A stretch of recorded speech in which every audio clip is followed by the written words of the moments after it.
Hello dear student, स्वागत है आपके प्यारे से YouTube channel physics bye Sanjeet sir में। आज का टॉपिक है वाष्प दाब क्या है। तो जानिए वाष्प दाब क्या है। वाष्प दाब, जब द्रव को गर्म किया जाता है तो जो वाष्प बनता है और उसी वाष्प के द्वारा जो दाब आरोपित किया जाता है उसी को वाष्प दाब कहते हैं। या फिर ऐसे भी बोल सकते हैं कि जो जो वाष्प के अणु होते हैं वह जो वाष्प के अणु होते हैं वह दाब लगाते हैं तो उसी दाब को वाष्प दाब कहते हैं। ठीक है, ऐसे भी आप कह सकते हैं, जैसे यहाँ पे देखिए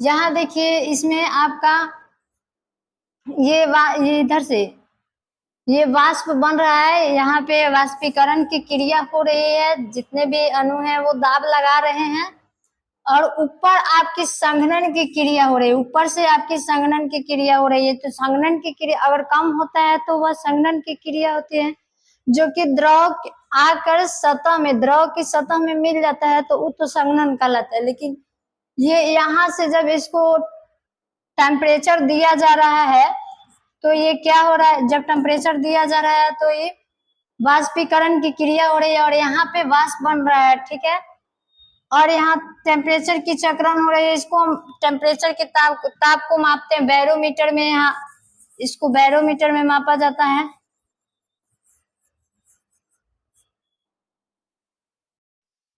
तो देखिए इसका सटीक परिभाषा है कि एक निश्चित ताप पर, यहाँ पे आपका टेम्परेचर जो है निश्चित है, तो निश्चित ताप पर साम्यावस्था में द्रव की सतह पर, साम्यावस्था में द्रव की सतह पर आरोपित वाष्प का दाब द्रव का वाष्प दाब कहलाता है। तो साम्यावस्था जिसमें संघनन का वेग और वाष्प का वेग एक समान होता है उसी को साम्यावस्था कहते हैं। तो देखिए यहाँ पे ये आपका हो गया। नेक्स्ट देखिए, नेक्स्ट क्या है, नेक्स्ट है वाष्पशील विलय। तो वाष्पशील विलय क्या है। वाष्पशील विलय में विलय के जो विलय होते हैं वह विलायक के साथ परिवर्तित होकर वाष्प बनाता है, उसी को वाष्पशील विलय कहते हैं। इसमें आपका ये जो विलय है, ये विलय है विलायक के साथ मिलकर, विलय विलायक के साथ परिवर्तित होकर वाष्प बनाता है, उसी को वाष्पशील विलय कहते हैं। तो इसको ऐसे परिभाषा ऐसे कहते हैं कि जब किसी विलयन में विलय जो है विलायक के साथ वाष्प के रूप में परिवर्तित हो जाता है उसे वाष्पशील विलय कहते हैं। जैसे आपका हो गया एल्कोहल और चीनी, एल्कोहल और पानी का मिश्रण। इसमें आपका एल्कोहल और पानी दोनों, एल्कोहल और पानी आपका दोनों है, दोनों वाष्प बनाता है। लेकिन क्या आपका एल्कोहल जो है, लेकिन एल्कोहल जो है वो क्या करता है,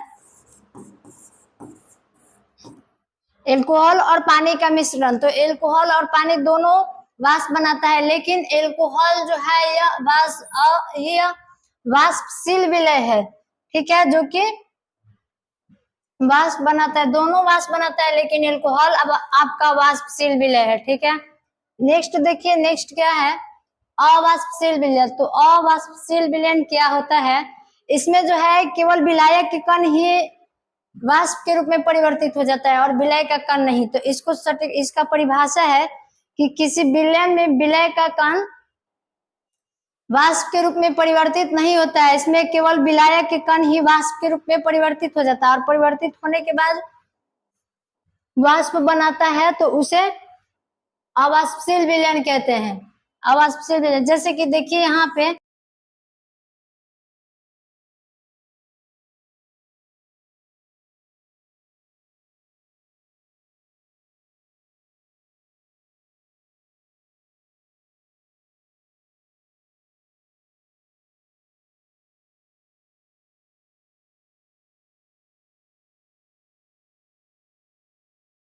ये आपका 2 पात्र को ले लिए जिसमें आपका वाष्पीकरण के इसमें आपको टेम्परेचर दिया जा रहा है, यहाँ आपका टेम्परेचर दिया जा रहा है। तो ये क्या हो रहा है कि जो भी ये पानी है, ये इसमें पानी को ले लिए हैं और इसमें पानी को जब हम गर्म करते हैं, इसको जब ताप देते हैं तो यह वाष्प के रूप में परिवर्तित होने लगता है। तो वाष्प के रूप में परिवर्तित होता है तो उसके बाद यह वाष्पीकरण की क्रिया यहाँ होने लगती है। यहाँ वाष्पीकरण की क्रिया होती है जिसके कारण यहाँ पे वाष्प बनने लगता है और वाष्प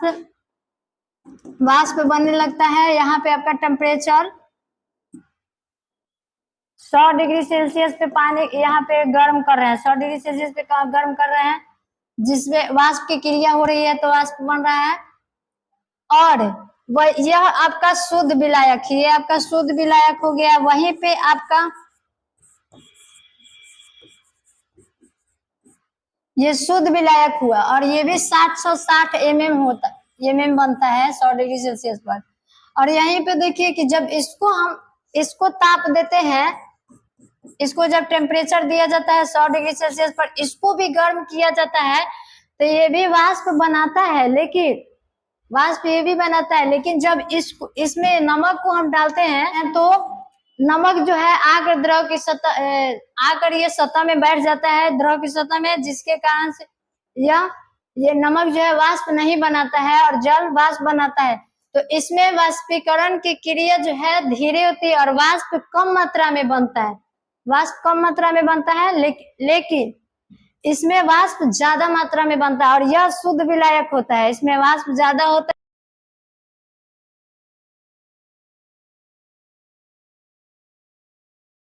1 कप चाय और 1 कप पानी को ले लीजिए और पानी को गर्म पानी को ले लीजिए 1 कप और चाय भी गर्म है तो उसको भी ले लीजिए 1 cup.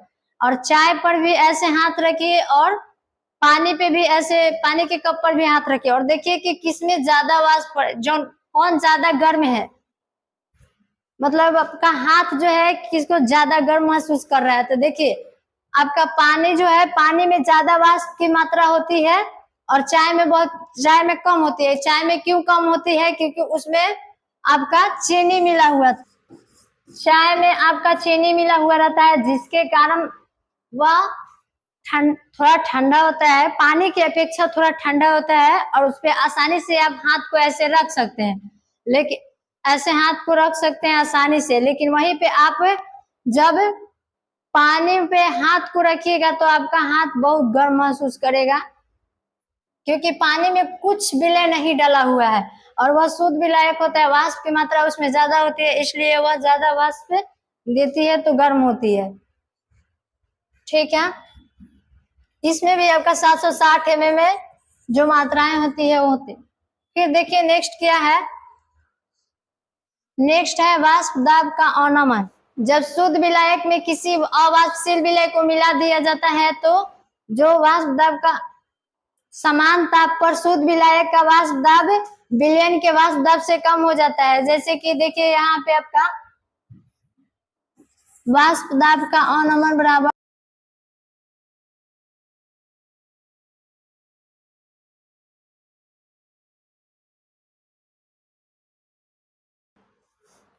P not minus PS।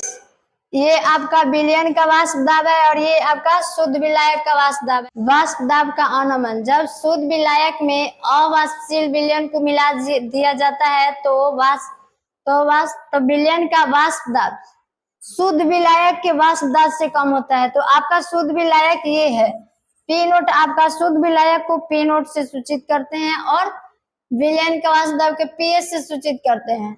तो वाष्प दाब का अवनमन बराबर आपका P नोट माइनस PS हो गया। ठीक है, देखिए आगे क्या है। वाष्प दाब के अवनमन का कारण, विलायक की मात्रा जितनी अधिक होती है उसके कण की मात्रा भी उतना ही अधिक होता है, अणुओं की संख्या उतना ही अधिक होती है।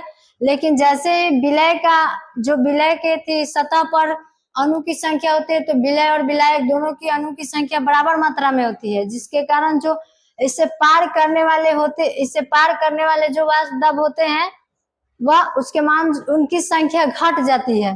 देखिए यहाँ पे वाष्प दाब अधिक है और यह आपका शुद्ध विलायक है और ये इसमें वाष्प दाब का मान कम है, ये आपका विलयन वाष्प दाब के अपेक्षिक अवनमन। तो वाष्प दाब के अपेक्षिक अवनमन क्या होता है? शुद्ध विलायक के सापेक्ष वाष्प दाब के अवनमन को वाष्प दाब के अपेक्षिक अवनमन कहते हैं। यहाँ पे आपका शुद्ध विलायक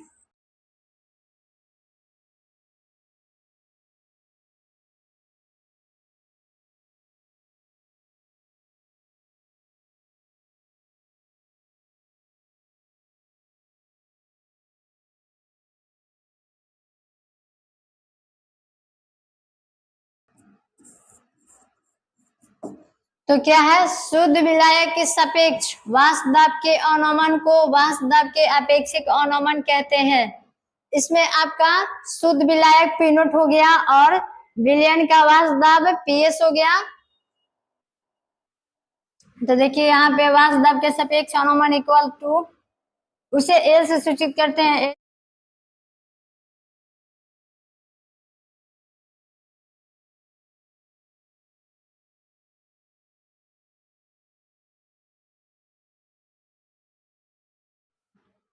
तो ये आपकी फॉर्मूला है। तो आज के लिए इतना ही, फिर पढ़ेंगे कल की क्लास में।